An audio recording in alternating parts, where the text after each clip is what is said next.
Direção, ponto de partida. O som escolhido para te chamar. Reparou que dentro dele tem mar? Águas que desaguam dentro das infinitas possibilidades de ser você. Para mergulhar e se orgulhar. Para sentir e ir. Abandonando velhas caixas e recebendo o novo. Amando ser mar. Esse é o Pode Mergulhar, feito de água, sal, curiosidade e muitas perguntas sobre o comportamento humano. Eu sou Tainá Matias, poeta, criativa, acriana e estudante de psicologia. Eu sou Maria Clara, feminista, estudante de psicologia e paraibana. E hoje nós vamos ter a honra de entrevistar, conversar com Ana Kaline, psicóloga clínica e jurídica, e vamos entender aí um pouquinho de como surgiu e como é a atuação da psicologia clínica e jurídica. Bem-vinda! Seja bem-vinda. Obrigada, gente. Uma Muito alegria obrigada. estar aqui. Muito obrigada. Pelo aceite imediato do convite. Tu pode trazer um pouco de como iniciou a psicologia jurídica no Brasil? Falando para vocês que a psicologia ela foi regulamentada recentemente, mas quando a gente, aqui como profissão no Brasil, né? Mas quando a gente fala em psicologia jurídica, no sentido dessa conversa entre psicologia e direito, a gente remonta a um tempo um pouquinho mais antigo, né? A gente fala, por exemplo, daquela lógica binária, como às vezes a gente conversa, de que o psicólogo ele era chamado para dizer, por exemplo, no sistema criminal, se a pessoa era sã ou se a pessoa era louca, se a pessoa era má ou a pessoa era boa. Essa lógica é que hoje a gente tenta romper. A partir de 1990, com o Estatuto da Criança e do Adolescente, e aí a gente já vai focar mais, a gente fala no que a gente chama de equipes multiprofissionais. Então, o ECA ele traz a possibilidade da atuação do psicólogo dentro do Poder Judiciário. Então, isso é um marco muito importante para o profissional da psicologia jurídica. Antes, a gente via, por exemplo, que os juízes designavam casualmente, caso a caso, e alguns lugares, Rio de Janeiro, São Paulo, que tinham os profissionais da psicologia que faziam as suas contribuições. Mas, de forma regulamentar, a gente vai pensar sempre no Estatuto da Criança e do Adolescente. A partir daí, a gente pensa na atuação direta dentro do Poder Judiciário. Mesmo hoje, quando a gente fala, por exemplo, em algum documento que o profissional da psicologia jurídica vai elaborar, a gente sempre pensa que aquela pessoa, aquele núcleo, ele estará sendo observado em um recorte. Então, a gente não trabalha com o bom e o mal, o certo e o errado. Essa lógica a gente não pensa de forma muito simples. A gente contextualiza. Isso hoje. Isso hoje. Entendi. Antes era sim, bem superficial. Sim. É. Era Entendi. mais fechado. A gente sabe que foi uma evolução bem lenta, porque por muito tempo era um labor que não era remunerado, né, era um pouco voluntário, né? Depois desses marcos, que algum outro foi o núcleo de atendimento à família, de apoio à família, né, que também trouxe aí para reforçar a questão da psicologia jurídica, que fez com que começasse a ser reconhecido e ser remunerado. Mas atualmente, quais são as áreas assim que a gente consegue ter acesso e ver mais a psicologia jurídica? Então, eu gosto sempre, quando a gente vai conversar sobre isso, de citar a resolução do Conselho Federal de Psicologia, a resolução 23 de 2022, porque ela traz, na verdade, é uma resolução que fala sobre as especialidades da psicologia. E no anexo traz as especialidades da psicologia jurídica. E aí a gente vai ter aquela série de atribuições que o profissional da psicologia jurídica vai conseguir atuar. É um mundo, gente. É um mundo. Então, a gente atua em questões de políticas públicas, a gente atua em enfrentamento à violência, a gente atua com mediação, conciliação, negociação, a gente atua com relação às medidas socioeducativas. Então, percebam, são direcionamentos vários, mas todos, de uma forma ou de outra, estão atravessados pela conversa, eu costumo dizer, né? Pela conversa entre a psicologia e o direito. É muito mais além do que só direito civil, direito penal, Sim. familiar, criança, adolescente, forense, né? Que a Sim. gente vê também. E aí, nessa sua caminhada de 20 anos, né, no direito, como foi que a psicologia chegou na sua vida? Já que você já era, né, formada em direito, atuava e tudo mais. Então, eu graduei primeiro em Direito, sou advogada, e quando eu estava com uns 10 anos na área jurídica, eu me aproximei da psicologia por meio de um curso de especialização, né? Aquela coisa que vamos atrás, né? Sempre gostei de ler a respeito, mas nunca tinha estudado de fato. Sim. Fiz um curso de especialização em criminologia e psicologia investigativa criminal. Por quê? Porque ainda naquela mentalidade de quem não conhece a psicologia, eu pensava que a psicologia, junto ao direito, era só para isso. Era essa intervenção mais meio CSI, essas coisas que a gente vê e que a gente ainda escuta muita gente focando só nisso. E também porque é muito interessante, né? Sim. Acho que a gente fica com essa imagem porque envolve, a gente acaba se envolvendo, ficando curiosa. Sim, sem dúvida. E aí, quando eu me aproximei por esse viés, eu pude entender que era muito maior do que isso. E aquilo me chamou bastante atenção porque eu comecei a perceber que muita coisa que eu procurava na área jurídica e não encontrava, talvez eu estivesse procurando no lugar errado. Então, a partir dessa especialização, eu fui atrás da psicanálise, na verdade. Então, me aproximei da psicologia e da psicanálise nessa especialização. Fiz o círculo dos estudos psicanalíticos, mas ainda não tinha chegado onde eu entendia que poderia chegar.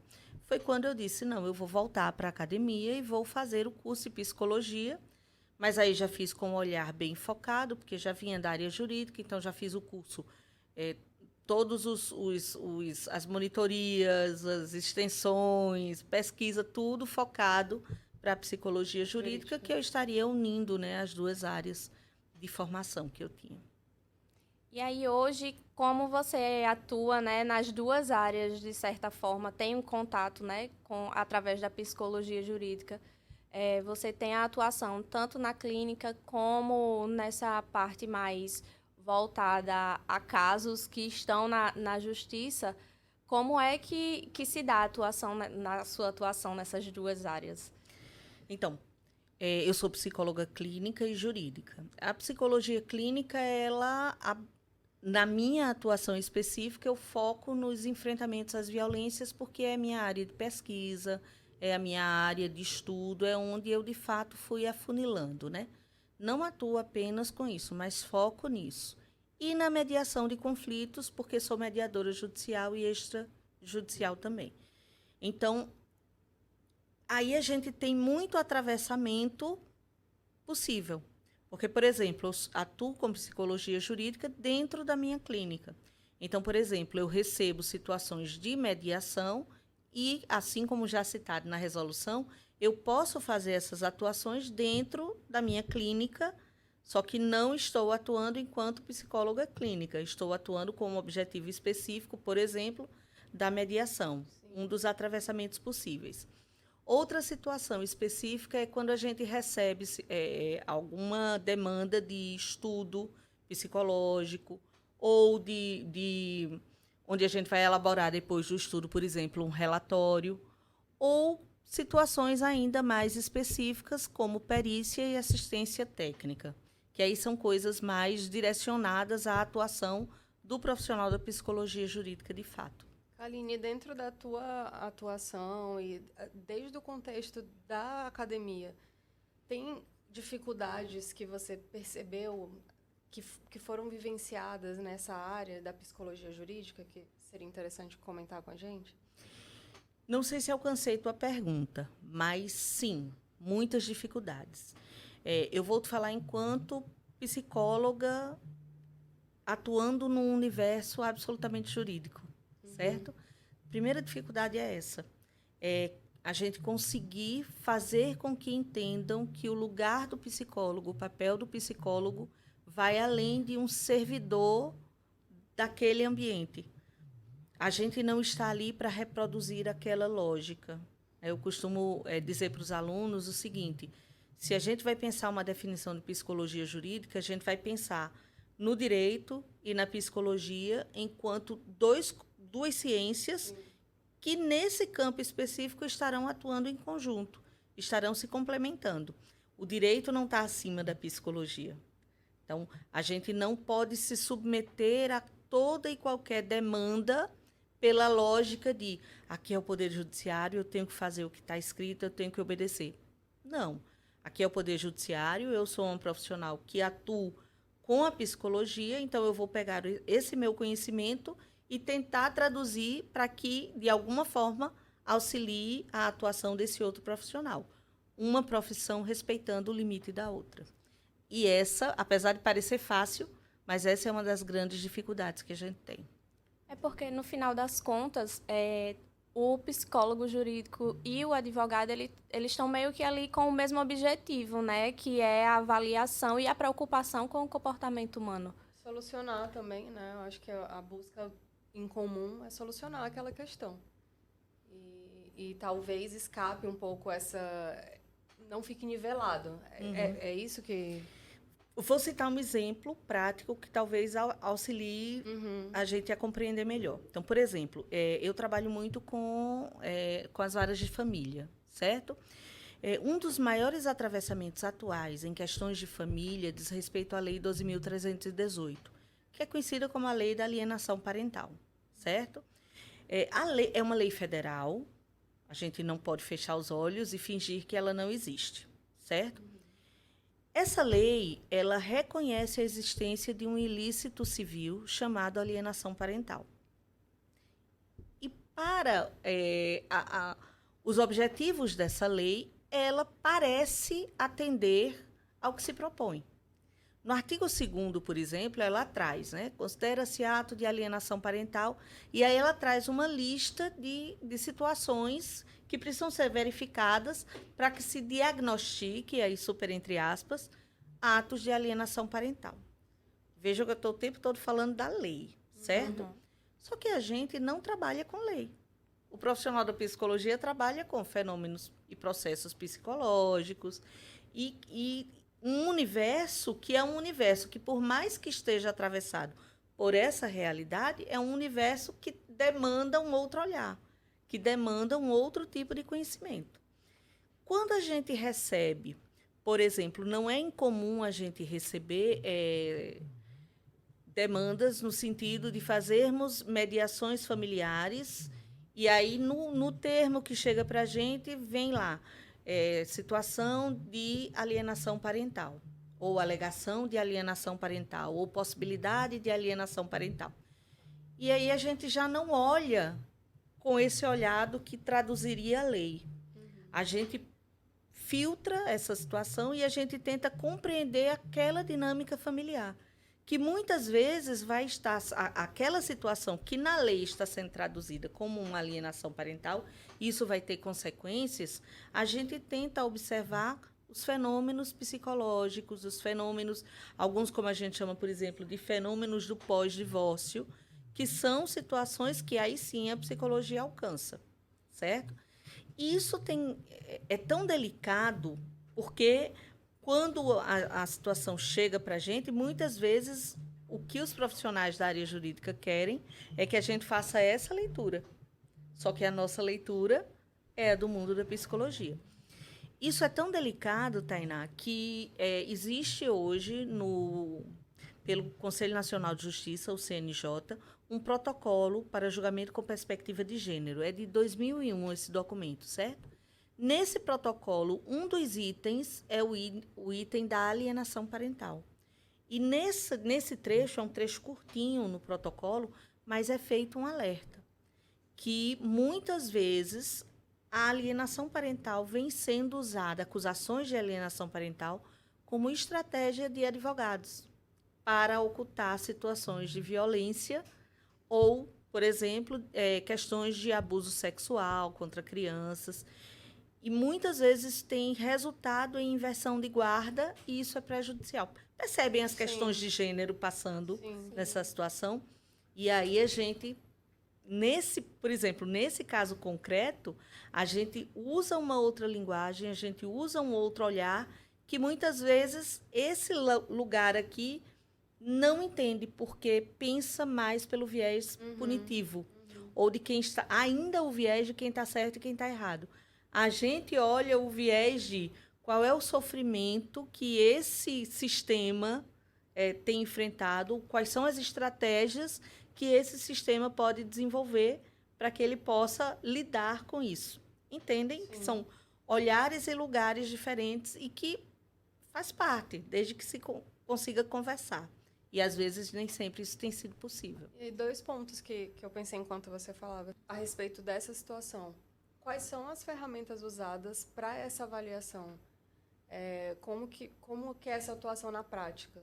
E o segundo ponto após essa avaliação, quando você, no caso, percebe questões para além do que existe no mundo das leis, né, das punições, existe um caminho após que seja uma sugestão da psicologia para que aquela família se encaminhe de uma forma mais que tenha mais qualidade de vida, que traga um resultado diferente do que teve?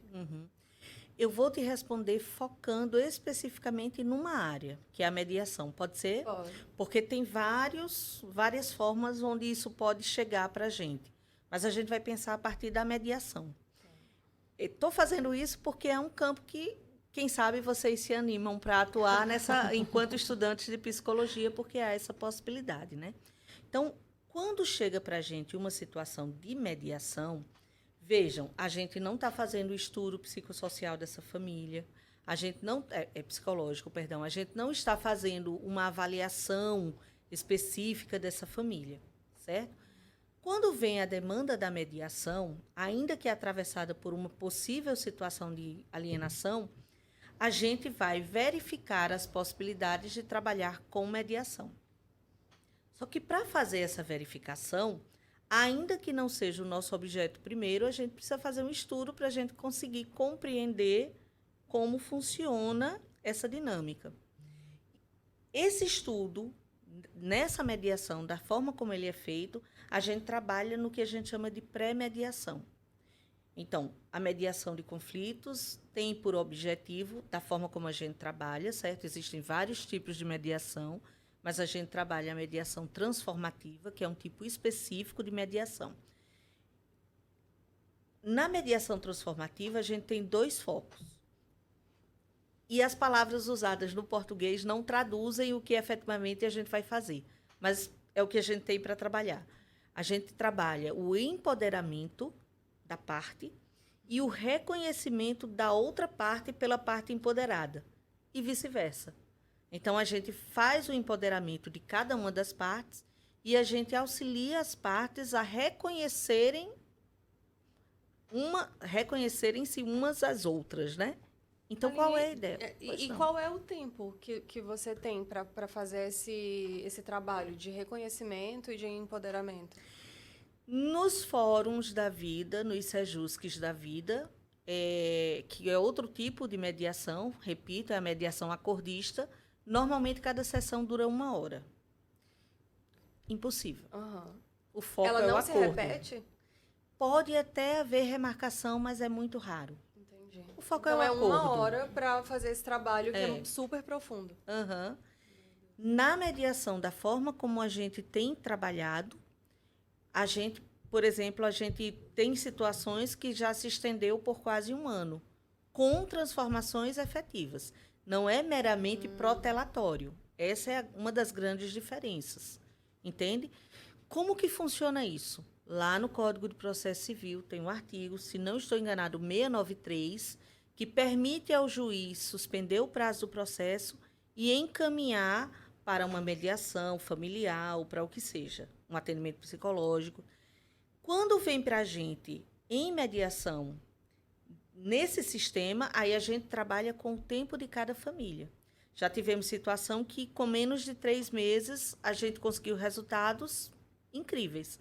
E temos situação que a gente está aproximadamente 1 ano trabalhando com resultados um pouco mais lentos se a gente medir pela mesma régua. Mas se a gente medir pela régua da dinâmica daquela família, resultados que acompanham a dinâmica daquela família. Então, a gente trabalha esse processo visando, porque qual é a lógica desse trabalho que a gente faz? É fugir da ideia meramente punitiva. É fugir da ideia meramente judicializante. Que a Lei 12.318, ela é punitiva. Ela é uma lei que ela não trabalha como se evitar as coisas, como se prevenir. Ela trabalha, está acontecendo, vamos punir. A gente pensa, quais são os fenômenos envolvidos? Vamos trabalhar para que as partes reconheçam a sua responsabilidade nessa dinâmica, compreendam o outro e possam juntas, desde que tenham interesse nisso, fazer os ajustes necessários. Entende? E aí eu costumo até brincar com os alunos, né? Pode até acontecer da gente conseguir que as partes façam algum tipo de acordo. Mas na mediação transformativa, que é a mediação que a gente trabalha, não é esse o foco. O foco realmente é restabelecer o diálogo entre eles, para que eles juntos possam, aí sim, se quiserem lá na frente, fazer algum acordo. O Poder Judiciário, ele ainda entende a psicologia jurídica como algo que faz parte ali de um protocolo para aquele caso, ou ele já consegue entender e enxergar a importância dessa mediação, a importância da avaliação psicológica e do que o psicólogo vai trazer e concluir ali para os casos? Como é que seria? Você me fez uma pergunta delicada. Desculpa. Vamos lá. Falar em poder judiciário é muito amplo, né? A gente encontra profissionais que estão inseridos no poder judiciário que têm uma leitura incrível da psicologia. Então, por exemplo, nós trabalhamos com alguns juízes que eles acolhem, de fato, a proposta da mediação, inclusive extrajudicial. O artigo que eu citei para vocês, né, do Código de Processo Civil, vejam, o processo já está judicializado. A situação já existe dentro do Poder Judiciário. Mas aí os juízes suspendem o prazo e encaminham a demanda para um mediador fora do Judiciário. Eles poderiam fazer o quê? Simplesmente encaminhar aquela demanda para um SEJUSC, que é a mediação dentro do Judiciário, aquela mediação de 1 hora. Percebe? Entendi. E no dia a dia, na grande maioria das situações, é isso que acontece. Por que eu te falei que era uma pergunta delicada? Focando ainda na mediação. Porque, por exemplo, o discurso da mediação no judiciário é um discurso lindíssimo, né? A gente remonta lá para 2015, antes de 2015, 2010, Resolução 125 do Conselho Nacional de Justiça, aí depois Lei 13.340, Lei 3.105, tudo 2015. A cultura da paz, a cultura do diálogo, isso é lindo, lindo, lindo, mas A prática é diferente. completamente diferente. E isso foi inserido no nosso sistema judiciário sem uma transformação efetiva de cultura mesmo, né? Sem um trabalho de cultura. Na minha leitura, e aí é uma leitura que não é unânime, né? Mas eu acho que a gente precisa defender aquilo que a gente acredita, mesmo que seja muitas vezes nadar contra a corrente. Na minha leitura, isso, e não é uma leitura única minha também, certo? Existem teóricos que estão conversando sobre isso. Na verdade, a mediação judicial ela tem sido um grande silenciamento, muitas vezes com recorte de gênero, de situações do tipo. Imagine que vocês estão sendo submetidas a uma mediação judicial e vocês têm ali 1 hora para decidir uma situação de uma vida.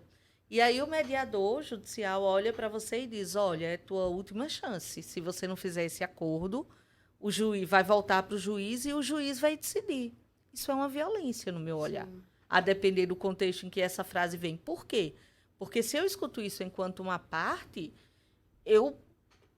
aquela ideia é melhor um mau acordo do que uma boa demanda. E não. Gera Não uma é. pressão, né? Exatamente. Perde, né, o que vem sendo construído. Exatamente. Por isso que eu te falei da delicadeza. Porque no papel tá lindo, né? A gente vê, e aí o CNJ divulga as metas, e bateu isso, e bateu aquilo. E a gente que está nesse processo, a gente acompanha, né? Acordo, e acordo, e acordo. Tá. Mas não houve uma mudança no pensamento. Não houve uma mudança interna naquela pessoa. Aquela pessoa fechou aquele acordo que às vezes ela vai chegar em casa e já vai ficar, caramba, eu não teria feito, eu não teria feito. Se eu tivesse tido um Faria tempinho a mais. diferente, né? Exato. Diferente de você ter tempo para trabalhar, não o acordo. A gente não quer saber do acordo, mas trabalhar os olhares indivíduos, das né? pessoas, exatamente. E essa é uma habilidade, e aí eu não falei sobre isso, mas eu acho importante frisar. Eu era mediadora antes de ser psicóloga, porque a mediação, na forma como a gente entende a mediação, ela é uma área multiprofissional, multidisciplinar. Então, existem requisitos, óbvio, mas você pode estar graduado em qualquer área de conhecimento para que você seja habilitado para ser um mediador judicial, certo? Tem alguns critérios, fazer um curso de 40 horas teóricas e 60 práticas, ter mais de 2 anos de graduação, enfim, tem critérios, mas é qualquer área. E aí eu faço uma outra observação. Eu costumava brincar, né, quando eu ainda era estudante de psicologia, né, que a minha bagagem enquanto profissional do direito, ela não se comparava à minha bagagem enquanto estudante de psicologia quando eu estava fazendo alguma mediação. Porque as técnicas, as habilidades, elas são muito usadas e trabalhadas pela área da O psicologia. olhar muda, né? Sim, o olhar Completamente. muda. E aí, saindo um pouco do cenário, né, judicial e trazendo para a tua clínica, tu recebe, vindo do judiciário, né, que tu disse que eles podem encaminhar, tu recebe na clínica, vindo do judiciário, algumas situações de mediação?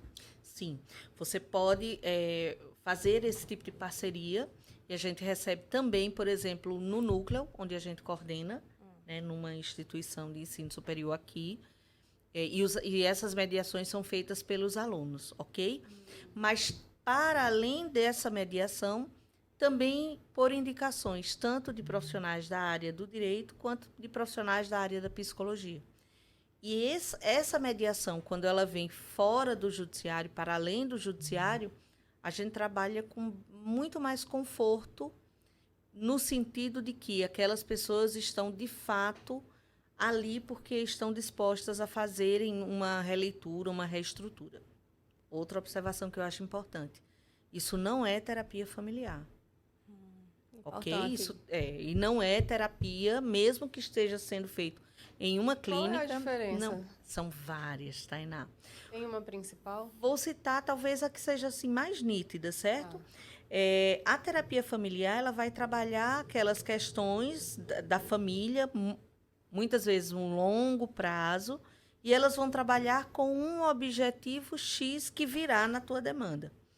Na mediação, a gente já tem uma família, uma estrutura que cada um seguiu o seu caminho. Uhum. Só que, usualmente, eles têm filhos em comum. Eu estou te falando da minha prática específica, Sim. certo? Então, esses filhos em comum, eles vão continuar. Os filhos hoje que têm 5 aninhos, daqui a 5 anos estarão com 10. As demandas são outras. Daqui a mais 5 anos estarão aí, talvez 5, 10 anos, estarão terminando o segundo grau, chegará o momento do casamento, enfim. A gente não fala de família enquanto grupo que está em conjunto, a gente fala do núcleo daquela criança.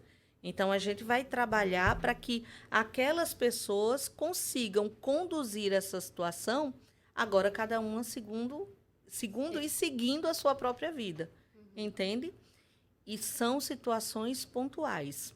E a gente, quando trabalha essa mudança de pensamento, eu costumo dizer para os alunos assim, tem um efeito terapêutico? Tem, efeito terapêutico, mas não é psicoterapia. Entendi. O mediador, ele é uma sugestão do judiciário ou as pessoas que solicitam?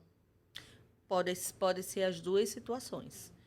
Inclusive, o Código de Processo Civil, que está atualmente em vigor no nosso país, ele estimula as práticas autocompositivas.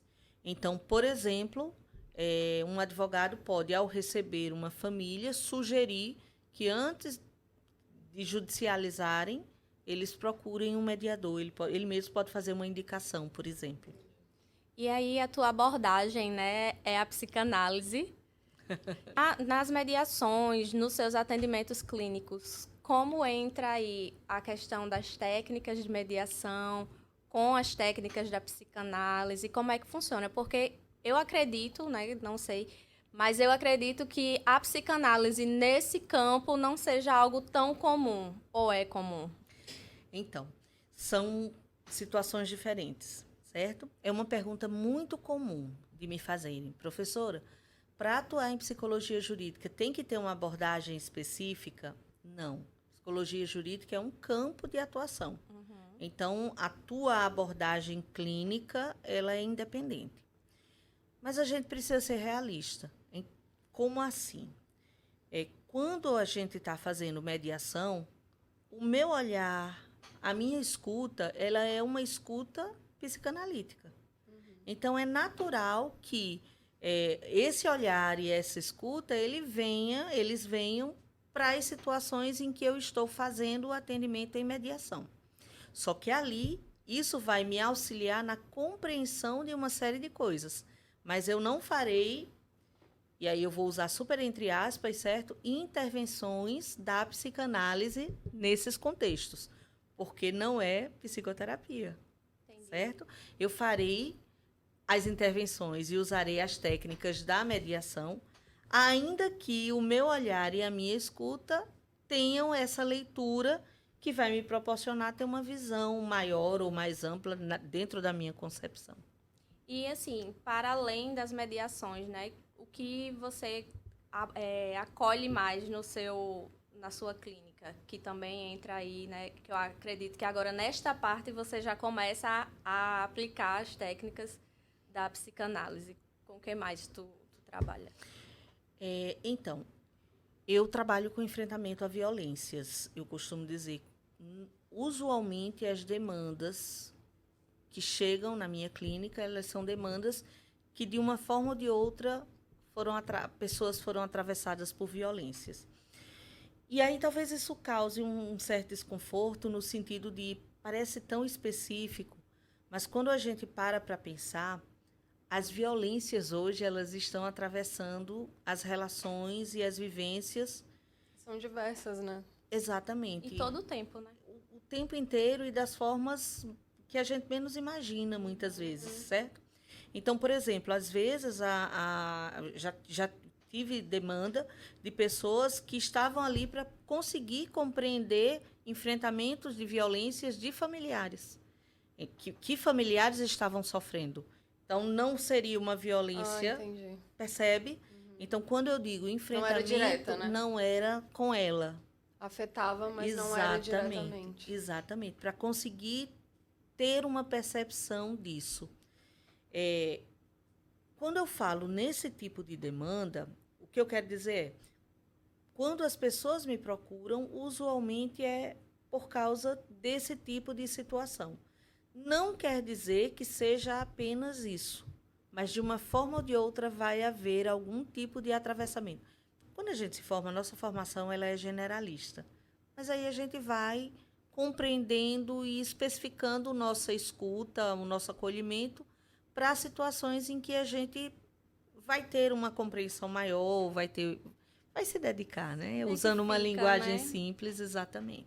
Dá para fazer um link entre esses casos com a psicologia jurídica ou com alguns casos que você acompanha no judiciário? Como é que fica aí? Então, eu vou citar, sem citar exemplos específicos, lógico, certo? Mas, por exemplo, já passei por algumas demandas em que a gente precisa fazer alguns encaminhamentos e a gente precisa orientar. Notadamente, aí eu volto para as questões de gênero, né? Também é algo que me atravessa. Então, onde a gente precisa fazer algumas orientações no sentido de fazer com que a pessoa compreenda a situação que está vivendo e possa dar direcionamentos, encaminhamentos necessários. Sempre, por óbvio, respeitando código de ética do profissional da psicologia, em especial em questões que envolvam sigilo, né, ou Sim. quebra de sigilo. E como que o preconceito implícito pode afetar nas decisões judiciais pela vertente de gênero? Que é acho que o foco maior, né? Sim, é onde eu tenho mais conforto em atuar.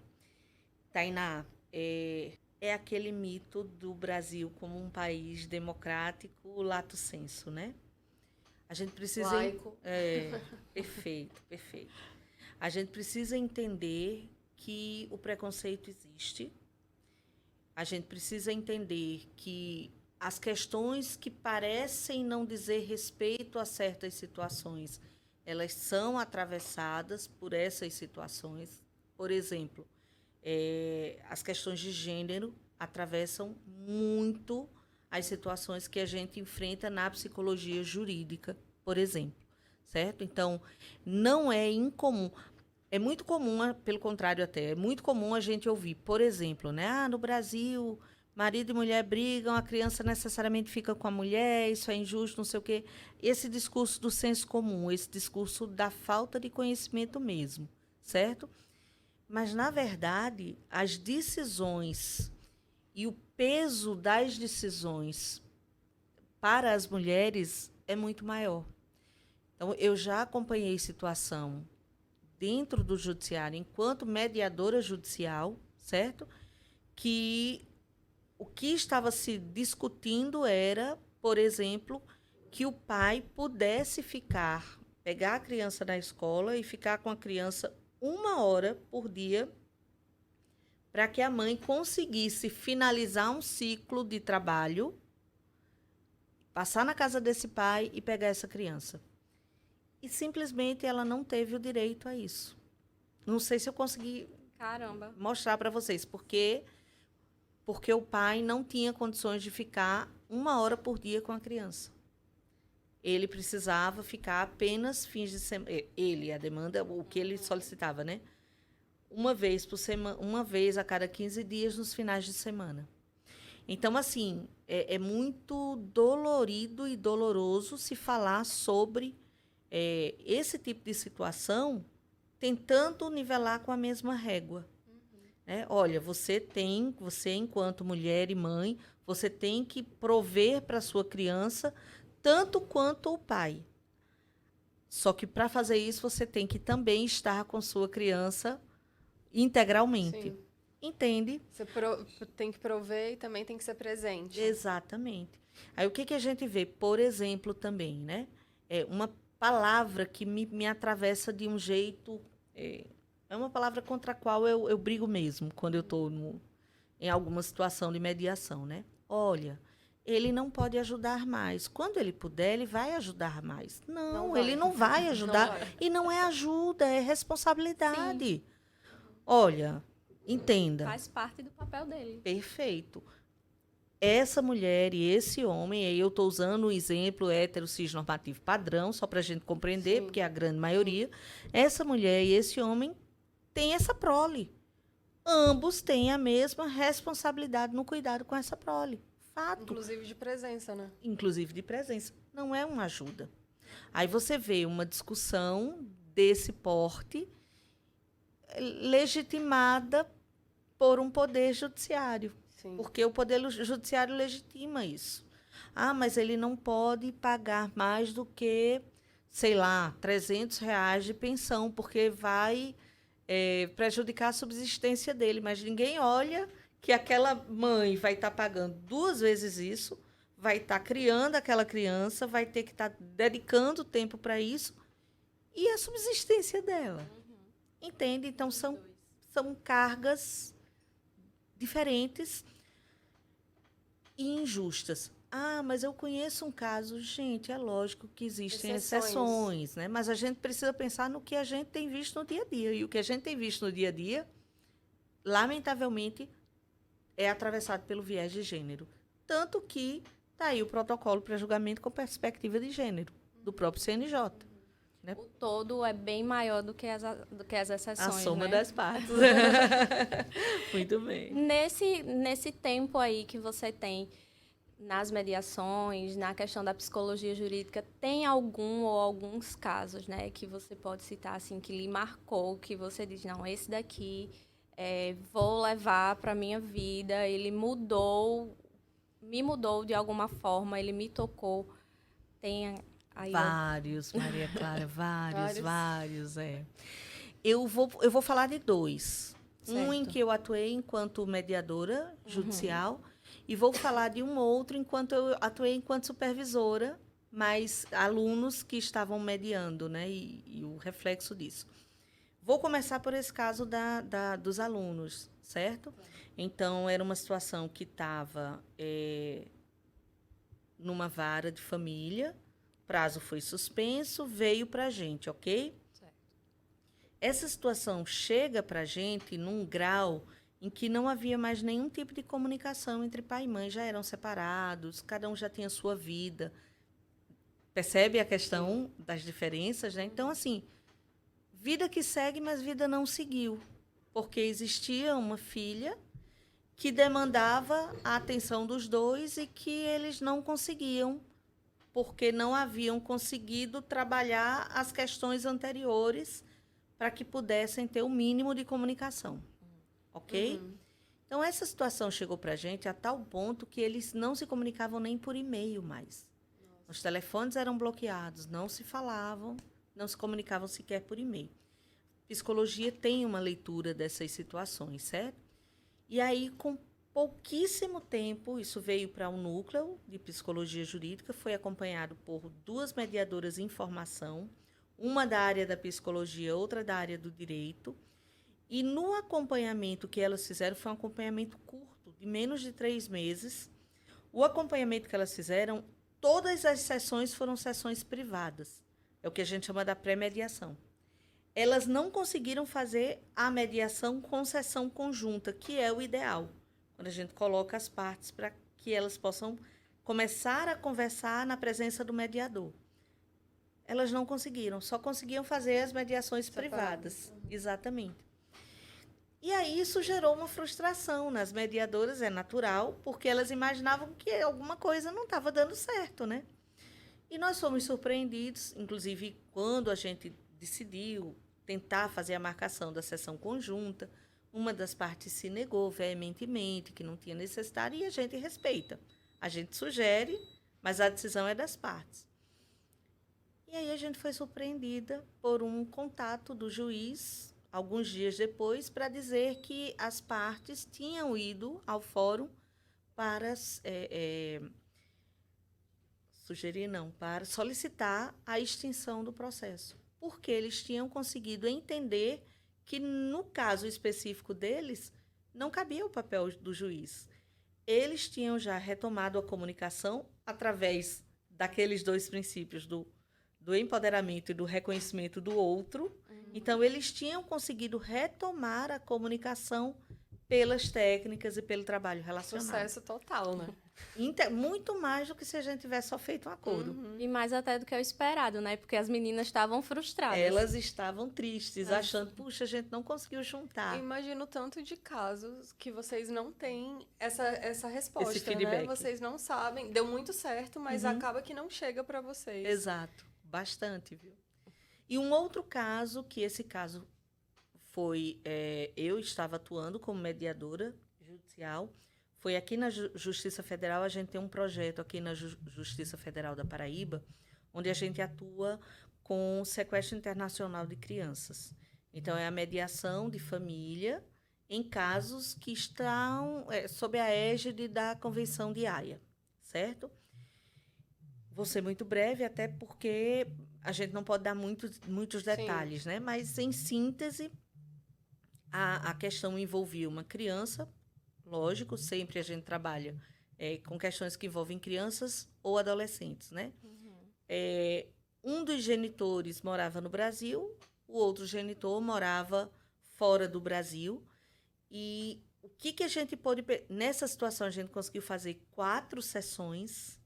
Então, todas elas com mais de 1 hora de duração. Foi um acordo que foi respeitado pelos juízes, né, responsáveis lá pela ação em si. O advogado da União, ele não era aqui da Paraíba, então ele assistia virtualmente. Assim, é toda uma estrutura diferente, certo? É audiência híbrida, como a gente chama. Mas, em síntese, certo? Com o uso das técnicas, e aí, nesse caso, notem a diferença, certo? O caso que eu citei anteriormente, o nosso foco era conseguir que as partes se conversassem, porque a gente trabalha com a mediação transformativa. Uhum. Quando a mediação está ali no judiciário, existem prazos e existem uma decisão judicial que efetivamente vai mudar alguma coisa ali. Então, se procura o acordo. É o que a gente chama de mediação tradicional linear, certo? Nesse caso, a gente conseguiu que as partes, que não se falavam já tinha muito tempo, elas conseguissem, na presença dos mediadores, eu estava com uma comediadora, então a gente conseguiu que eles restabelecessem aquele contato necessário para aquele momento, para que eles conseguissem fazer um acordo de manutenção, porque, só fazendo uma pausa, né, para que vocês entendam, a mãe corria risco de que a criança voltasse para o país onde o pai morava, porque era o lar base dessa criança por muitos anos. Quando a mãe volta para o Brasil e traz a criança, no olhar jurídico, isso é compreendido como um sequestro, certo? Não havendo a anuência do pai, a concordância do pai. E aí, o Estado brasileiro processa essa pessoa para tirar essa criança e devolver ao país onde ela vivia. Então, é um processo bem delicado. Tem outros detalhes, eu passei só, né, por cima.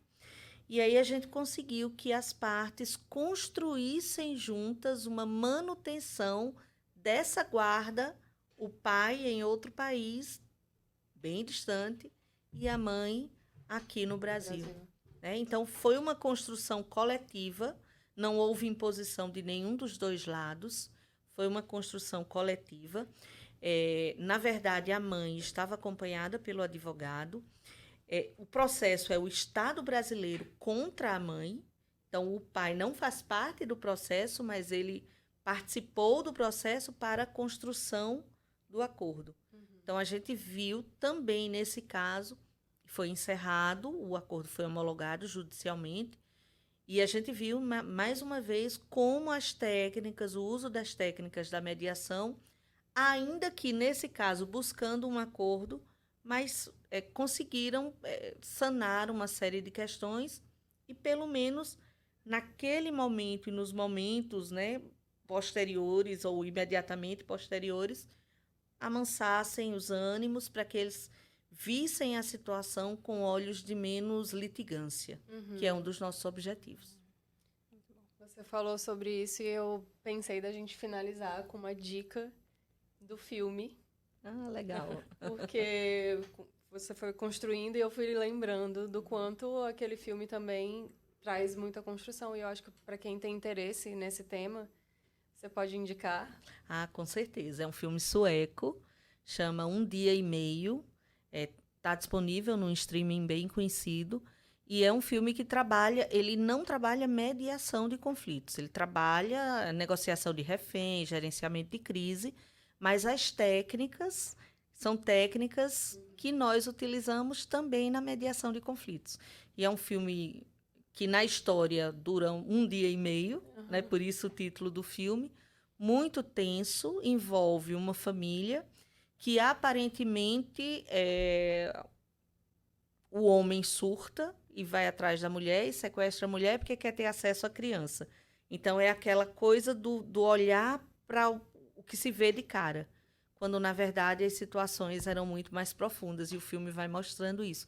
Quem tem interesse em assistir é muito interessante. Vamos, mais uma vez, agradecer, Ana Carolina, por você ter aceitado e por toda esta troca, né? Muito rica, como sempre. Vamos finalizar nosso primeiro episódio. O nosso registro, a nossa admiração por você. Sim. Muito obrigada pela sua contribuição, não só aqui, mas a gente tem uma troca muito verdadeira e que acrescenta muito pra gente em várias áreas da nossa vida. Muito obrigada, parabéns por ser excelente no que você se propõe a fazer. E somar tanto na vida das pessoas. A gente olha pra você e fica assim, esse é o objetivo de comunicação. Uma referência, né? Uma referência. Eu agradeço de coração. Tenho aprendido muito com vocês e com a turma de vocês. E para mim, eu entendo que a ideia é essa, é uma construção coletiva a partir do reconhecimento da necessidade dessa construção. Senão, se a gente achar que já está tudo pronto, para que insistir, né? Uhum. Muito obrigada pelo convite, estou à disposição. Obrigada. Obrigada.